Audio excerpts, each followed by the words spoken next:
this is not a mistake, okay? This is, remember, these are all option number one, trying to define or characterize a particular place. That's not a mistake. The student decided that he would do this particular assignment in a somewhat abstract way. And so that's why he turned the camera upside down, put it on its side, did things like this. But remember, you cannot edit this assignment, all right? And I will talk more about, after we've looked at these, I'll talk more about that. So it's very important that you plan out what you're going to do. Because if you just go out there willy-nilly and just start shooting images, well, it's going to be a little difficult to really fulfill this assignment as satisfactorily as you might. Now again, he is establishing or characterizing this place in an abstract way, and that's perfectly acceptable, all right? Most of the other films you're going to see here in this are not done in this style, but it's perfectly acceptable. Now the next one coming up is actually shot on Super 8 film. I want you to especially pay attention to the opening sequence. This is a series of deliberate jump cuts. This is not a mistake. It may look like it, but it's not a mistake. He would zoom in the camera, stop it, start it, zoom it in. And I want you to remember this series of shots here.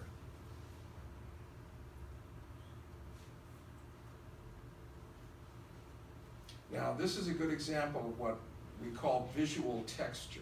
See, getting up very close to this stonework, it reveals something that we probably wouldn't see if we just happened to be walking down the street.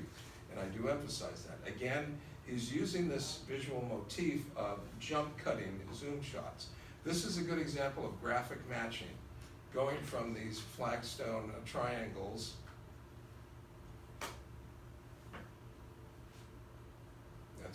to something like that, okay? That's a good example of graphic matching. And again, notice how he ends the film, the way he began it. It's nice to bookend your films. It's not necessary. You should have focused the lens. It's nice to bookend your films if you can, and that was a nice touch.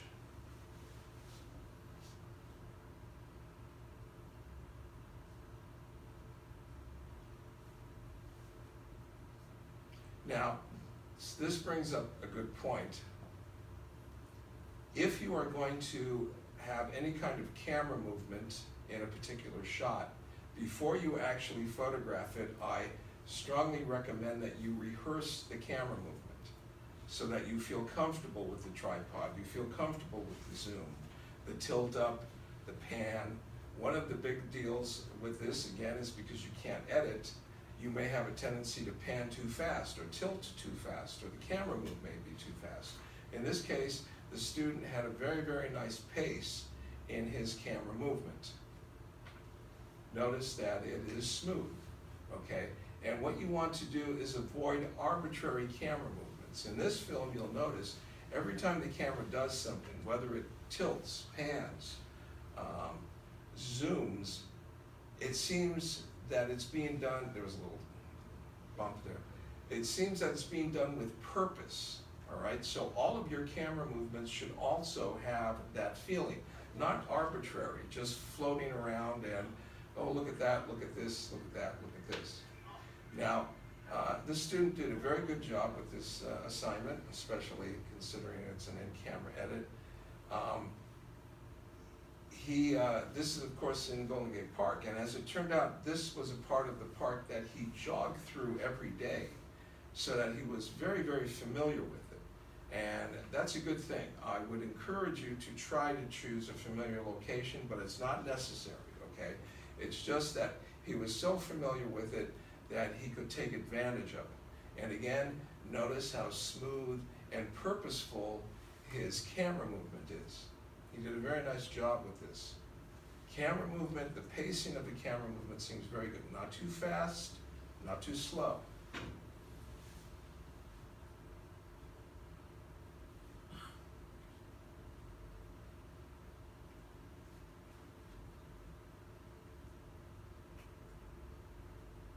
That's almost a classically composed image if you had just tilted down a little and had that branch towards the top of the frame more.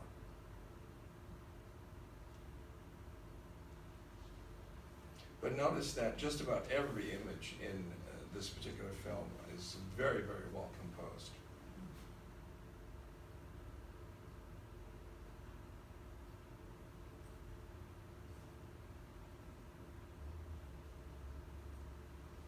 And he ends the film on a kind of serene shot like that. Now, this student did an excellent job with this assignment. She was doing, despite the fact there are people in it, which is okay, she is actually doing option number 1. And she's doing this in a very linear and almost narrative kind of way. All right? Notice how also almost every one of her shots is perfectly composed, very well composed at the very least. Notice that she sets up this kind of visual motif that we use all the time in motion pictures, in that, first of all, she shows us what her subject is looking at. She then cuts to what he is seeing, or his point of view, and then back to how he reacts to it, which is to sketch it. And notice how easily she gets a variety. See, she just has him turn in that direction.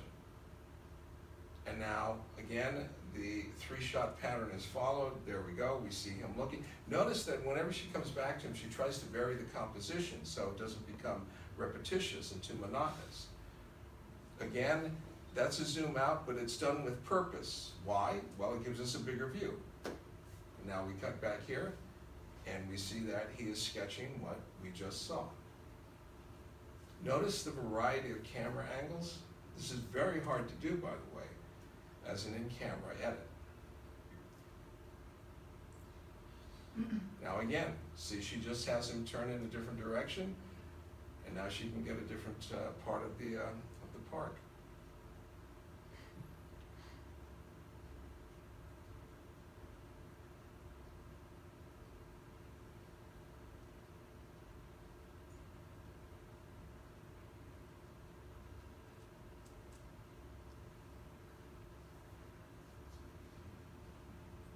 Now she's just going to have him walk out of frame and have a clean entrance here. Done very simply, but also in its own way actually quite elegant. There really should have been a cut to him looking first, so that we see what we see him looking, then we see his point of view, then we would go to this shot. And again, notice how every time she comes back to her subject here, she's trying to vary the camera angle. So again, it's not too repetitious. And again, this is purposeful because we're zooming in on the bridge. And what do you think he's drawing? The bridge.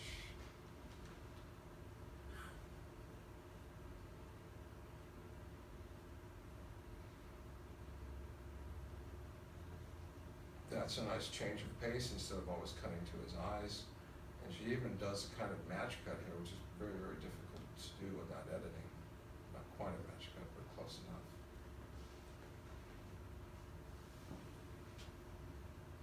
Okay, now, I want you to remember the opening shot of this particular film. Keep the opening shot in mind, and I'll mention something as we see the last shot of this film. Now, this film is going to look deceptively simple. This is a real good example of what we call visual texture. That's a real tight close-up on, obviously, a dead tree. That's a very, very good example of visual texture, and you should keep that in mind if you're doing option number 1. Okay, visual texture is something that we have to look for and find. Oftentimes we just overlook it. Now this may seem quite simple, and if the student could have edited this, it would have been. But he had to do each of these shots without editing them.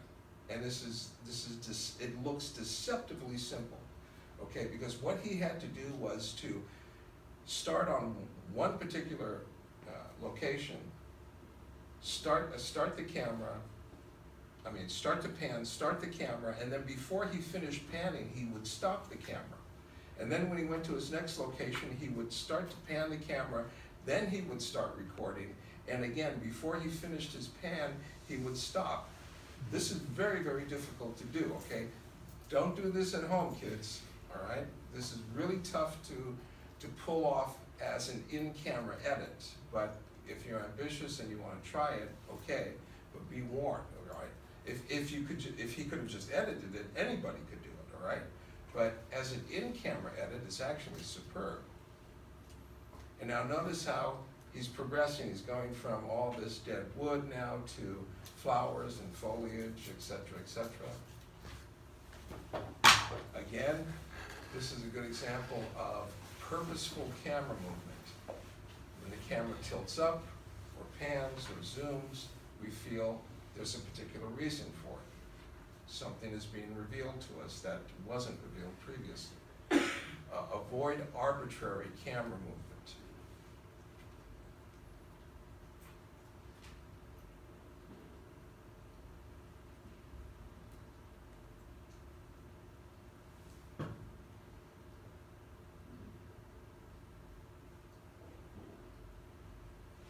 That's zooming out to give us a wider view.